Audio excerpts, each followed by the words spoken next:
Welcome to the Casting Across Fly Fishing Podcast. I'm Matthew of castingacross.com, where I explore the quarry and culture of fly fishing. Less than a decade after he accepted Robert E. Lee's surrender at Appomattox, Ulysses S. Grant signed a law making Yellowstone the first national park in the United States. In the following decades, more landmarks and wild places were protected by the federal government. In 1916, Woodrow Wilson signed the National Park Organic Service Act. With that action, the USA now had an agency that would, quote, promote and regulate the use of the federal areas known as national parks, monuments, and reservations hereinafter specified by such means and measures as conform to the fundamental purpose of the said parks, monuments, and reservations, which purpose is to conserve the scenery and natural and historic objects and the wildlife therein, and to promote and provide for the enjoyment of the same in such manner and by such means as will leave them unimpaired for the enjoyment of future generations. Unquote. That was a mouthful, a little bit bureaucratic, but what does that mean? For fly fishers, it's good that the, quote, wildlife therein includes fish. Now, our National Park Service includes locations as diverse as the breadth of our country, whether it be famous rivers in Yellowstone, brook trout creeks in the Great Smoky Mountains, or the wild mangroves along the Everglades. Anglers should be heading out to their land. And make no mistake, this is your land. You might balk at the fact that there is an entrance fee, but it's still your land. Now, national parks are certainly mixed-use resources. Depending on where you go, there may be a lot of other people. However, there are plenty of opportunities to get away from crowds and into hidden treasures. The crowds and infrastructure often translate into better overall enforcement and stewardship. Federally regulated parks generally get more attention as they are under the scientific and budgetary microscope. Practically, parks provide great access. This means maps, parking, and trails that are spelled out and approachable for anyone. More importantly, anyone can enjoy a park. National park trips are perfect for mixing a little fishing into family vacation. There are dozens of things for all ages and interests to enjoy. When the angler has a free hour, there's probably a decent spot to cast a fly. And the aforementioned resources available also offer a diversity of activities. Hiking, museums, ranger programs, they can fill the hot middays or raining mornings when you don't want to be out on the water. So, plans to visit a national park. While there may be other more premier fly fishing spots in the vicinity, we're going to talk about why parks provide something unique and special. We're going to talk about why you should enjoy them, because we are the generation that our forefathers were considering when they established, quote, such means as will leave them unimpaired for their enjoyment. That is the legacy of the national park system. And there are hundreds of nationally recognized sites across the country. And so many of them have something swimming in or adjacent to them. So today, this is why you should fish a national park. Now, where do you live? What is the closest national park? If you had to get out your stuff today and go to a national park, where would it put you? For me, I think the closest national park, like legit national park, is Acadia. And in fact, I was there not even 24 hours ago.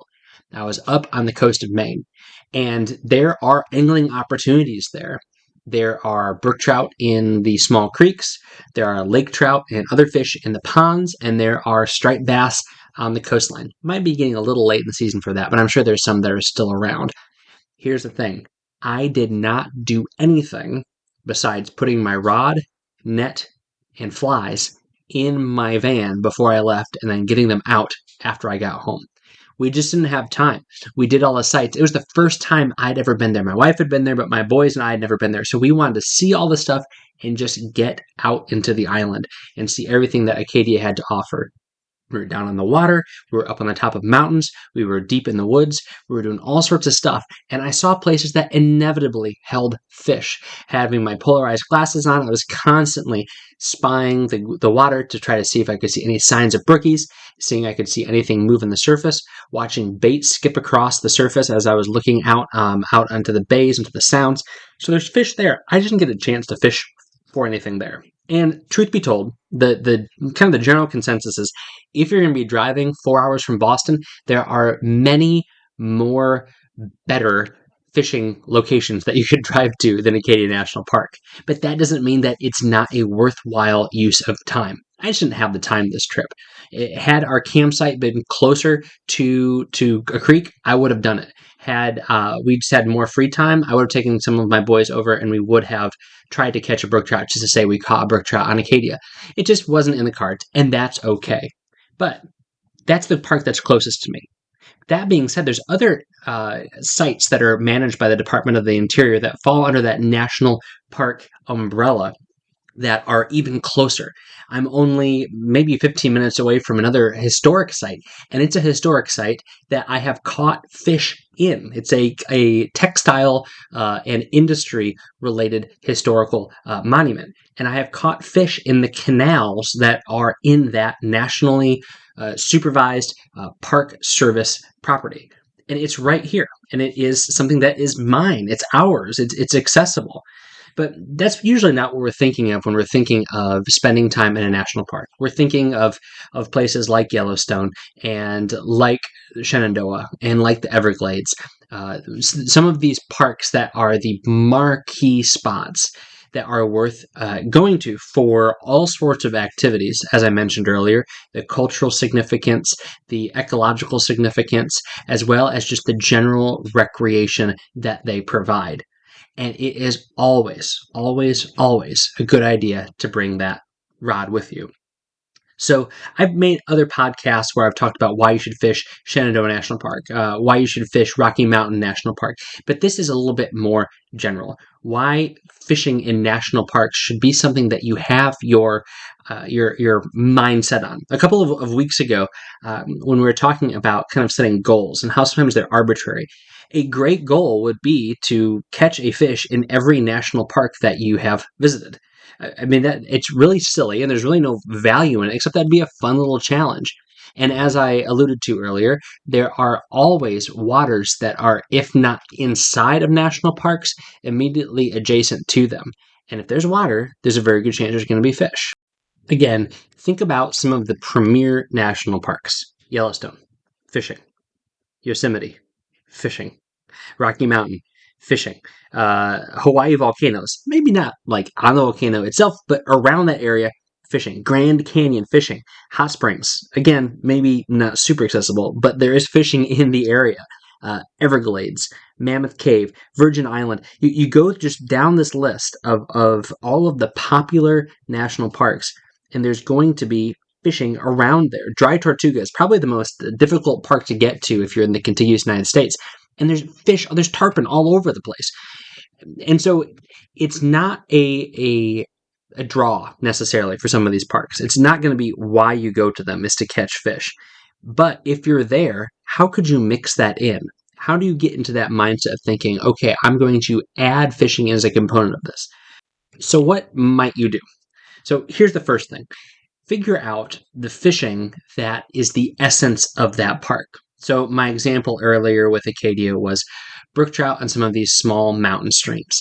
Now, these fish are kind of cool because they have the potential to be salters, or that is brook trout that move from freshwater to saltwater, which is just remarkable if you think of these small 6 or 8 inch brook trout that go from living in these tiny wooded creeks and find their way out at different times of the year and at different tides out into these wild oceans where they're the same size as all the bait fish that all of the larger fish in the ocean are eating.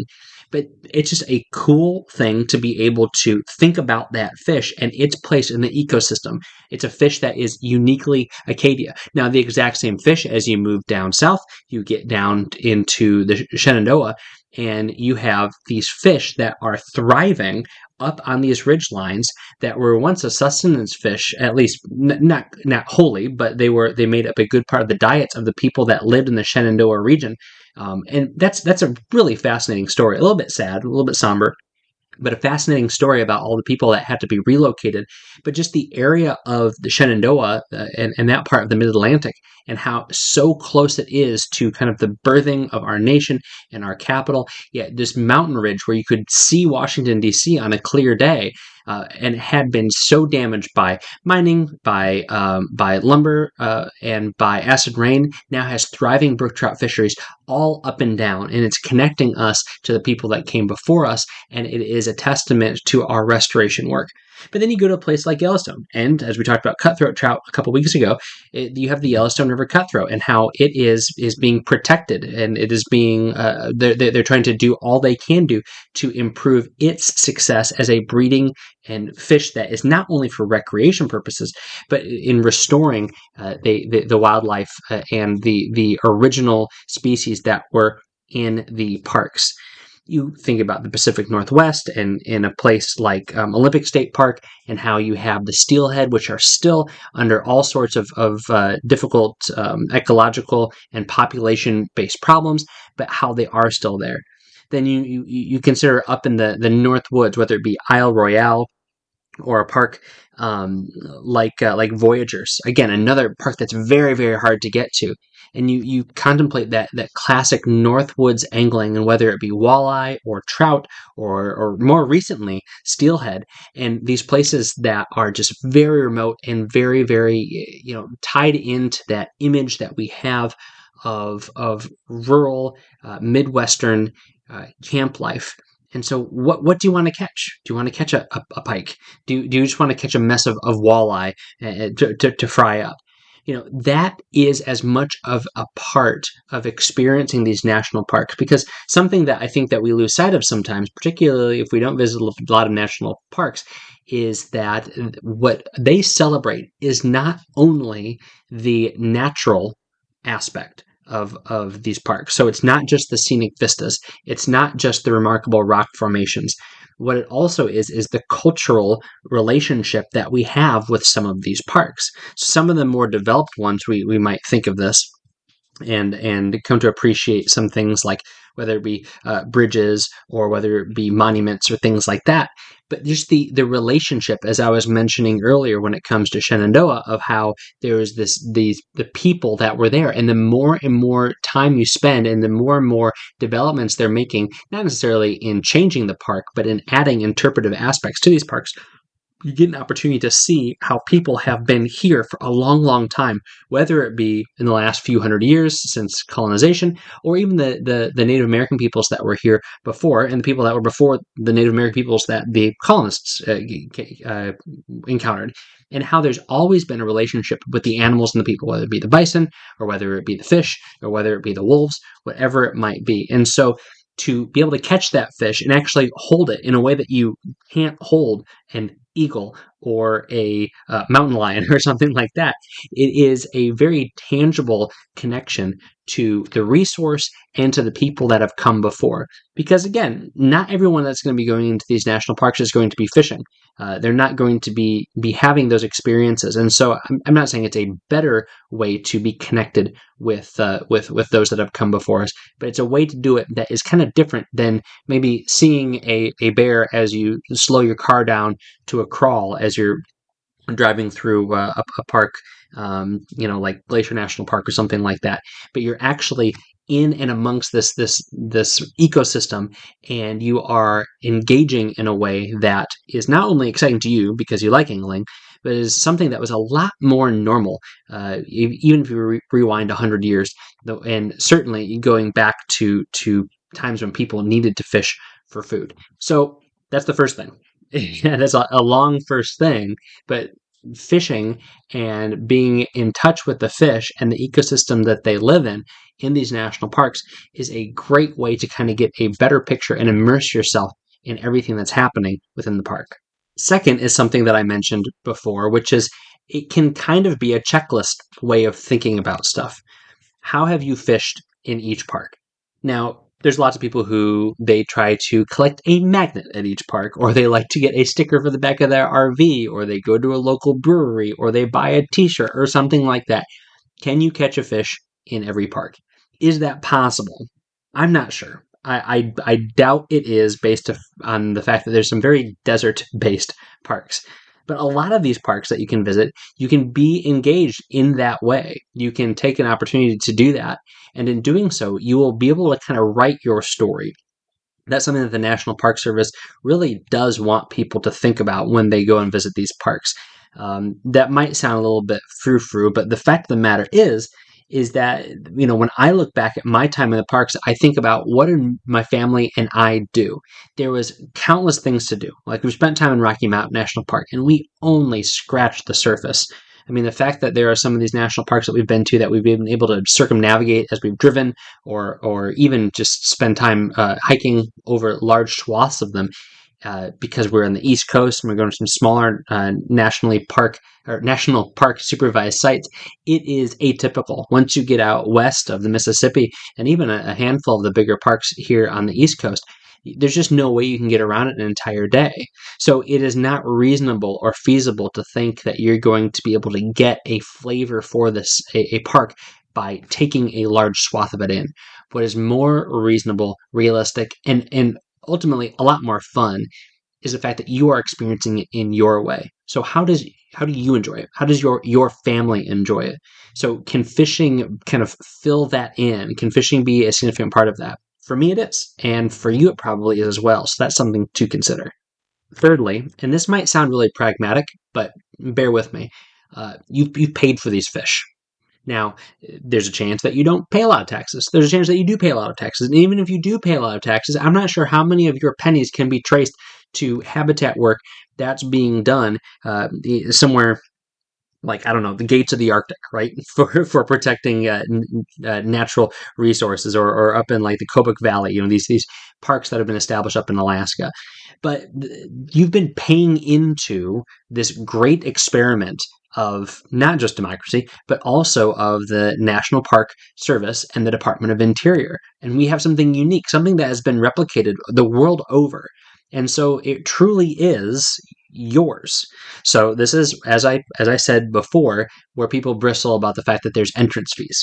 But that's normal. You pay for everything these days. And, that's kind of the cost of having a very, very large Department of the Interior and a very, very large federal government. You got to pay for it. You're not paying for the land. You're paying for the people that are keeping the land in a particular way. But I'm not here to necessarily talk about that.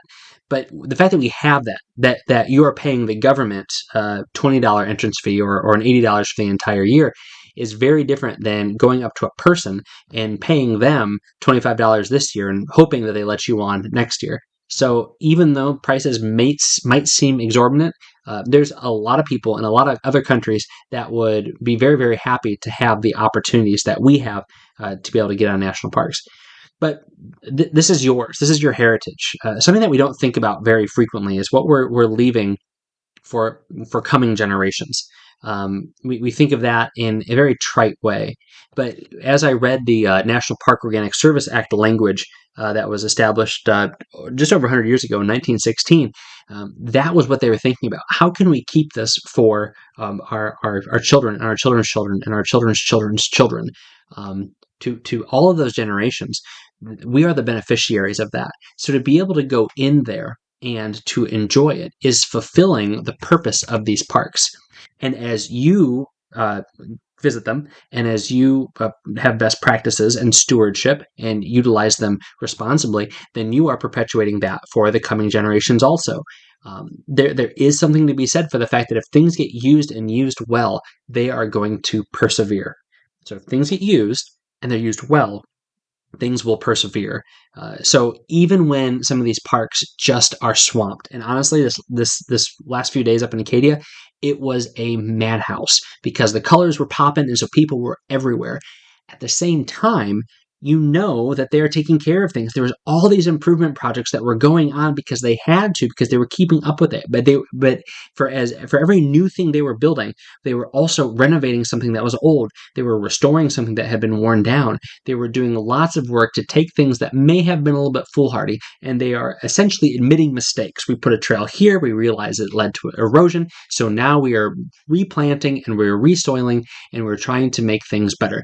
That's great. It's wonderful to see a government agency say, you know what, we were wrong. And it is going to cost you money, but we are going to try to fix it and make it better. And there's this constant state of learning. And so that's the third thing. It's yours, use it. Fourth thing, and this just came to mind as I was thinking about my time up there, talk to people. Talk to people who are in the park. They are going to tell you things that you never would have found out from reading a book. These are people who as into as into fly fishing as you are, as into whatever interest you are into. These rangers are into their park. They might not be fly fishers, but they see things and they know things and they are aware of things and they are happy to share it. They may be a little bit reserved if they are concerned about what you might do to the ecosystem. But if you can communicate that you are going to be a responsible steward of the streams and the fish and things like that, you are going to be surprised at what you can find out. And it's also always really interesting to hear people's perspectives about fishing who aren't anglers. And we talked about this again with the greenback cutthroats a few weeks ago. To hear the kind of regular media talk about cutthroat trout is just fascinating. You get a totally different language, totally different perspective, a new sense of awe and wonder that is kind of different from what we get within the fly fishing community. So the same thing is true when you talk to a park ranger or somebody who is in that park all the time as they observe streams and watersheds and fish. So have that conversation. So to review, very loose outline here. First, make fishing part of your national park story. Secondly, use fishing to experience more of that national park. Third, it's yours, so use it. And fourth, have those conversations to see what you might be missing by just coming at it with fly fishing eyes and not with just the eyes of somebody who is always in that park. Do you have a favorite park to fly fish in? Mine is hands down Shenandoah National Park. It's because where I grew up. It's where I learned to fly fish for brook trout. Absolutely love it. If you've listened to the podcast or read Casting Across for any amount of time, you know that's the case. So I'd love to hear the weird, obscure national park or national historic society or a national monument or anything like that you love to fish in. And you don't have to give me specific spots, but maybe I can rattle some of those off in a coming podcast or something else that we have on Casting Across in the future. Do you want to get more into national parks? 3 things to recommend. First of all, Ken Burns' National Parks, America's Best Idea documentary. Really good. I would say that it is not super consistent in the types of parks it talks about and the voices that it shares, but it's still a very good resource. And I don't know if it's on Netflix or on Prime or on PBS or whatever, but I'm sure that you have access to it somewhere. Secondly, the National Park Service app. That's actually, I'll circle back around to that to make that the recommendation. Why am I recommending another app? Well, I'll get to that here in a second. And thirdly, the America the Beautiful Pass. If you don't like spending money on going to parks, then this is the way to just buy once, cry once. For $80, you and somebody else get access to everything over the course of the year. It is anything federally managed. So national parks, national wildlife refuges, national forests, anything where there's like a little box where you got to drop money in that's managed by the federal government or a gate station, this park, the American Beautiful Pass, gets you in. And here's the other thing. If you want the same benefit, but you have a kid in 4th grade, you just go to the National Park Service website and you plug in the fact that you have a 4th grader, and every 4th grader in our country gets a free national park pass for them and their family, which is awesome, especially because I got 4 kids that are only spaced 2 years apart. So I only pay $80 every other year, but that'll eventually dry up. But American Beautiful Pass is the way to go if you're visiting just a couple of parks. I mean, I get my money's worth just from the wildlife refuges and the national forests that are within, a 2-hour drive of me easily. Otherwise, just those would be, I think, like $70 a year. And I'm there for hiking and fishing and doing stuff all the time anyway. All right, this week on castingacross.com. The first article was called First Fly Fishing Plans for 2023. And this is my annual fall article. It's become a fall tradition of talking about the fly fishing show, why I think you should go, and what the dates are. So there's, I believe, 6 stops in the fly fishing show in 2023, starting in January, ending in March. It starts in Marlborough, Massachusetts, and it wraps up in Lancaster, Pennsylvania, with a number of stops across the country in between. But I give 3 prospective itineraries, very, very general, but they might give you some ideas on what to do on the article called First Fly Fishing Plans for 2023.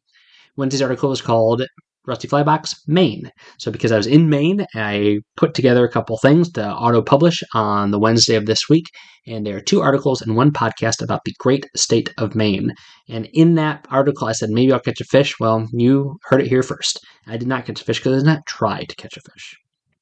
This week's recommendation on the podcast is what I had already mentioned. It is the National Park Service app. So the National Park Service app is super helpful, and it's also a great, not waste of time, it's a great time filler. How about that?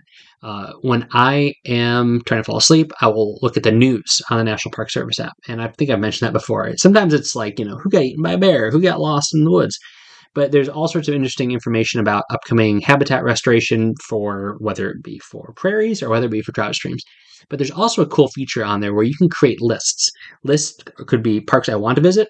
They could be parks that I have visited I want to return to, and it could be all the parks that you visited. So actually, on the way home from Acadia, my wife and I went through and just rattled off all the parks we visited, and going through and scrolling and tapping, we realized there's parks that we forgot we've been to. There's parks that we've been to back when they were something else. So a great example was Indiana Dunes is a relatively new federally recognized park. I went to as a kid all the time when it was just managed by the state of Indiana. Another one was Congaree State National Park. I had to have gone within a few months of it going from being a state entity to being a federal entity in South Carolina. But just really interesting, lots of information on there, and you can download all the information that's on that app for use offline. So that was very helpful for us in Acadia because the service is incredibly spotty up there. So I was able to download all the information, have maps, have schedules, have all that sort of stuff, and that was accessible even when the internet was not playing nicely with us. So I'll put a link to the National Park Service app on this podcast's page on castingacross.com. Thanks for listening to the Casting Across Fly Fishing Podcast. Please subscribe to your favorite podcast app and then rate the podcast in iTunes. Then head over to castingacross.com for 3 posts a week on the people, places, and things that go into the pursuit of fish.